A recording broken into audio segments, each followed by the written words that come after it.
প্রায় প্রত্যেকটা ঘরেই এখন একটা খুব পরিচিত দৃশ্য, তাই না? ছোট ছোট বাচ্চারা একদম ডুবে আছে মোবাইলের স্ক্রিনে। আচ্ছা, এই যে অভ্যাসটা, যেটা দেখতে হয়তো খুব সাধারণ মনে হয়, এটাই কিন্তু একটা নীরব বিপদ হয়ে উঠছে। চলুন আজ এই বিষয়টার একটু গভীরে যাওয়া যাক আর বোঝার চেষ্টা করা যাক এর পেছনের আসল কারণগুলো কি। সত্যি বলতে মোবাইল ফোন ছাড়া আমরা এখন নিজেদের জীবন ভাবতেই পারি না।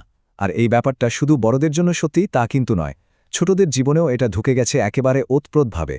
ওদের পড়াশোনা থেকে শুরু করে খেলাধুলা সবকিছুই যেন আজকাল এই ছোট্ট একটা স্ক্রিনের মধ্যেই বন্দী হয়ে যাচ্ছে। কিন্তু মুশকিলটা হলো এই যে সহজলভ্য প্রযুক্তি, এটাই এখন একটা সাইলেন্ট ডেঞ্জার বা নীরব বিপদ হয়ে দাঁড়িয়েছে। এই আসক্তিটা শিশুদের ভবিষ্যৎকে, মানে আমাদের ভবিষ্যৎ প্রজন্মকে একটু একটু করে অন্ধকারের দিকে ঠেলে দিচ্ছে। আর আমরা হয়তো সেটা খেয়ালও করছি না। কিন্তু প্রশ্ন হলো, বাচ্চারা কেন এমনভাবে এই ফাঁদে পা দিচ্ছে? তো প্রথম যে প্রশ্নটা আসে সেটা হলো আসক্তির কারণটা কি? মানে বাচ্চারা কেন মোবাইলের দিকে এতটা ঝুঁকে পড়ছে? এর পেছনে কয়েকটা মূল কারণ আছে, যেগুলো আমাদের একটু খতিয়ে দেখতে হবে। দেখুন, প্রধানত তিনটে ব্যাপার এখানে কাজ করে। ১ নম্বর হলো বিনোদন, মানে মোবাইলের ভেতরকার এই যে দুনিয়াটা, গেম, কার্টুন, মজার মজার ভিডিও, এগুলো এতটাই আকর্ষণীয় যে বাচ্চাদের এর থেকে দূরে রাখাটা সত্যি খুব কঠিন। ২ নম্বর কারণটা হলো সহজলভ্যতা। আজকাল ফোন তো সবার হাতে হাতে, তাই না? ফলে বাচ্চাদের নাগালের বাইরেটাকে রাখাটা প্রায় অসম্ভব একটা ব্যাপার হয়ে দাঁড়িয়েছে। আর ৩ নম্বর এবং সম্ভবত সবচেয়ে চিন্তার কারণটা হলো বাবা মায়ের ব্যস্ততা।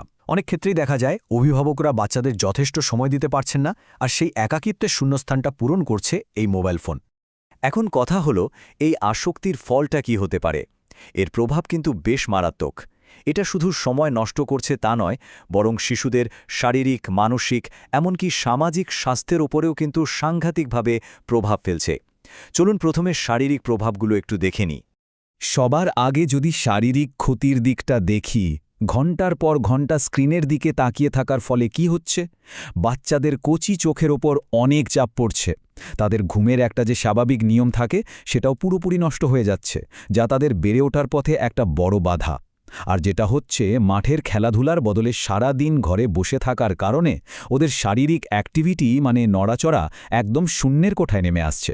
শারীরিক ক্ষতির পাশাপাশি এর মানসিক প্রভাবটাও কিন্তু কিছু কম নয়। অতিরিক্ত মোবাইল ব্যবহারের ফলে বাচ্চাদের মধ্যে মানসিক চাপ, অ্যাংজাইটি আর ডিপ্রেশনের মতো সমস্যা তৈরি হচ্ছে। ভার্চুয়াল জগতের ওই রঙিন দুনিয়া থেকে বেরিয়ে এসে যখন তারা বাস্তব জগতে মেশার চেষ্টা করে, তখন তারা খেয়ে হারিয়ে ফেলে। আর এর থেকেই জন্ম নেয় খিটখিটে মেজাজ আর জেদ। আর সবশেষে এই আসক্তিটা বাচ্চাদের সামাজিক জীবনেও একটা বড়সড় প্রভাব ফেলছে। ভাবুন তো, যে সময়টায় ওদের বন্ধুদের সাথে মাঠে খেলার কথা, একসাথে বসে গল্প করার কথা, সেই মূল্যবান সময়টাই কিন্তু কেড়ে নিচ্ছে এই মোবাইলের স্ক্রিন। ফলে বাস্তব পৃথিবীর বন্ধুত্বগুলো কেমন যেন হারিয়ে যাচ্ছে, আর তার জায়গা নিচ্ছে কিছু ভার্চুয়াল প্রোফাইল। তাহলে প্রশ্ন আসতেই পারে, এই বিপদ থেকে মুক্তির উপায়টা কি? কিন্তু তার মানে এই না যে কোনো উপায় নেই। সৌভাগ্যবশত আমাদের হাতে বেশ কিছু কার্যকর সমাধানও আছে। চলুন এবার সেই পথগুলো সম্পর্কে একটু জেনে নেওয়া যাক। প্রথম এবং সবচেয়ে জরুরি উপায়টা হলো বাবা মায়ের একটা সক্রিয় ভূমিকা। আর এর মানে কিন্তু শুধু জোর করে ফোন কেড়ে নেওয়া নয়, বরং সন্তানের জন্য মোবাইল ব্যবহারের একটা স্বাস্থ্যকর রুটিন তৈরি করা। ওরা কি দেখছে, কতক্ষণ ধরে দেখছে, সেদিকে খেয়াল রাখা, আর প্রয়োজনে টেকনোলজির সাহায্য নিয়েই ক্ষতিকর কন্টেন্ট থেকে ওদের সুরক্ষিত রাখা। দ্বিতীয় উপায়টা হলো একটা বিকল্প তৈরি করে দেওয়া। কারণ শুধু মোবাইলটা নিয়ে নিলেই তো হবে না, তার বদলে ওদের হাতে আকর্ষণীয় কিছু তুলে দিতে হবে, তাই না? সেটা হতে পারে খেলাধুলা, ছবি আঁকা, ওদের পছন্দের গল্পের বই পড়া, অথবা পরিবারের সবাই মিলে মজার কোনো কাজ করা। শিশুকে এমন একটা জগতে ব্যস্ত রাখতে হবে যা মোবাইলের চেয়েও বেশি আনন্দ দেয়। আর ৩ নম্বর এবং শেষ উপায়টা হলো শিক্ষা। মানে শিশুকে সরাসরি বোঝাতে হবে যে মোবাইল আসক্তির খারাপ দিকগুলো কি কি। তবে এটা ভয় দেখিয়ে নয়, বরং বন্ধুর মতো করে আলোচনার মাধ্যমে ওদের সচেতন করে তুলতে হবে। ওদের বোঝাতে হবে যে কেন স্ক্রিন টাইম কমানোটা ওদের নিজেদের ভালোর জন্যই দরকারি। তাহলে সব মিলিয়ে কথাটা কি দাঁড়ালো? এই যে সমস্যাটা, এটা কিন্তু শুধু একটা শিশুর বা একটা নির্দিষ্ট পরিবারের সমস্যা নয়। এটা আসলে আমাদের সবার, মানে পুরো সমাজের একটা সম্মিলিত দায়িত্ব।